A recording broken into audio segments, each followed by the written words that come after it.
Hey guys, it's Core Ross, and today we are myth-busting Rainbow Six Extraction. And in this episode, we've got a lot of myths submitted in the comments from the last video, and there's some really good tips in here, so I hope you enjoy. And because this is a brand new series, if you want to, hit like and subscribe in order to help this series grow. Faster hostage EVAC. So normally with a hostage or a downed player, you would throw them in the pod and then you would call for extraction. But if you just call for extraction, and as long as you've got the hostage on the pad, they actually do leave with you and complete the objective. So for instance, you'll see in a second when it comes up with our objectives here that we did successfully rescue the hostage. And that is way faster than, of course, putting him in the pod. So that is confirmed, and we've also got a few other evac myths in this episode as well. JAGER is the best at saving missing in action operators. So what we've got here is JAGER, and I'm just going to simply pull on the MIA and that's it. Because JAGER's gadget that I've placed down either side of me is actually going to do all the work. You can see the bolts coming in and you can see them getting intercepted. This means I don't have to bother getting off. I don't have to shoot anything. I just have to pull and he will actually come off here, and that's it. So it makes JAGER here the best operator for getting MIA out successfully. And this was first posted on the Extraction subreddit by Lefty Savage, so a very good tip right there, and that is confirmed. Now in the last episode I showed that you could clear spores off your own body with a flashbang, but I also got a comment saying that you could do it with a SOAR mine as well. So I tracked down some spores and some SOARs, and of course their mines, and this was the result. So you can see a mine right there. We're going to pick up all the spores and then stand on the mine. We get flashed, and you'll notice that there is no more spores on me, which means we can clear it off with an enemy mine. So that's confirmed and very cool. Another great myth based on a comment was that you can double melee a breacher, and the first melee knocks them back, but the second one will actually kill them but not make them explode. Now that example there did not work. I meleeed him in the head in the second time, so I figured out you need to kind of come from an angle to make it work more consistently. But here's an example of us gonna melee. He gets knocked back, I push in and melee him from the side, and now he's down. You can actually use him as a mine now and shoot him to explode whenever you want. This is definitely a lot more risky to obviously melee them twice, but it does work. You can knock them back, they'll go into explosive mode, but then if you get a second melee off, they go down. And yeah, I think this is a legit tactic. Definitely more risky, but there is a bit of reward there. So confirmed, and that was a great myth. Taking a hostage to a boss fight. So in the last episode I showed that you could take a hostage through the airlocks and actually evac them successfully with the objective complete and everything from different subzones than the one you picked them up from. And I said I'm going to have a try taking them to a boss fight next. So here we are. And here is the portal. Now of course, if this is successful, I expect it to be a death sentence for the hostage, because I'm assuming he would take damage and not make it out. And then even if we do successfully kill the boss and he survives, I wouldn't be entirely sure he would actually get evac'd alongside us as well.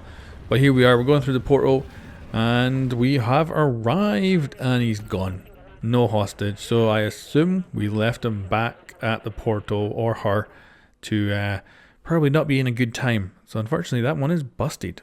Now for another evac myth, and this time it's about your players rather than the hostage, because of course you can go up to the button and you can just press the evac and you can get out, and if you have your player on your shoulders then you're fine. But you can also have them on the pad as well, and I'm sure you've been in situations where it's just gone terrible and the enemy are all over you and you're trying to get both your teammates out, where you can actually just drop one of them on the pad, go rescue the other one, and then press the button.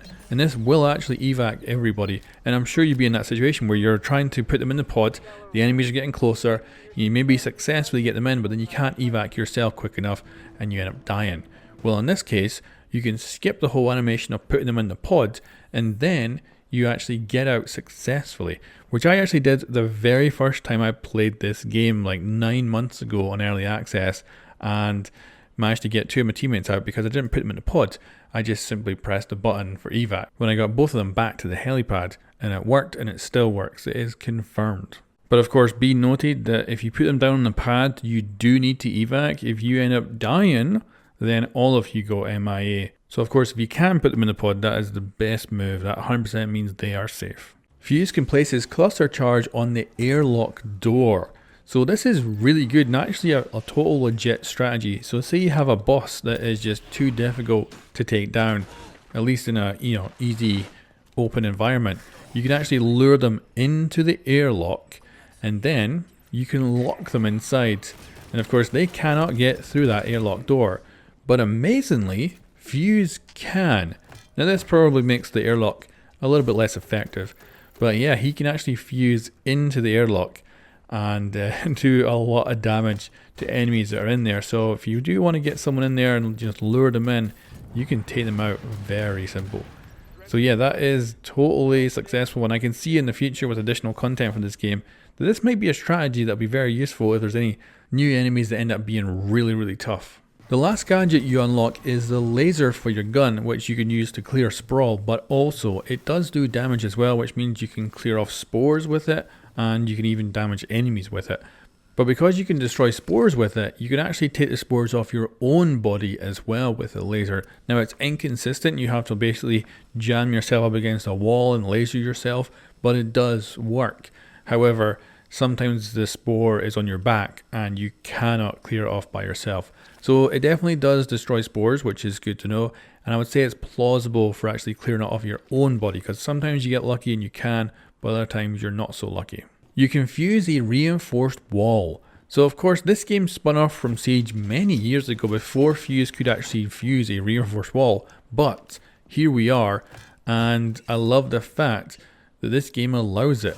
It's also instant as well. Of course in Siege for reinforced wall it takes a bit of time, but this is absolutely instant, and there's a hole left over, which is not bad if you want a little kind of peephole to shoot at enemies with. So, and of course you're very protected behind that. But that is confirmed. So there we go guys, that is the end of this episode of Mythbusting for Rainbow Six Extraction. I have been absolutely loving this game. Of course I loved it from the very first time I got to play it in the very first press version. It was super easy back then, but it was clear that I was going to really freaking enjoy it. And I'm so happy that it's now out, and it is such a good game. It's also not got too many issues, which of course is not like Siege's launch. So yeah, I'm having an absolute blast with it. Let me know what you're thinking of the game so far, and if I missed anything, let me know in the comments below and I will certainly try testing everything. Also, there'll be of course a content drop coming for the game relatively soon, which brings us a brand new operator, brings us a brand new secondary gadget, and a new game mode. So we'll be testing all that in the future as well. Anyway guys, thanks for watching, and I'll catch you next time.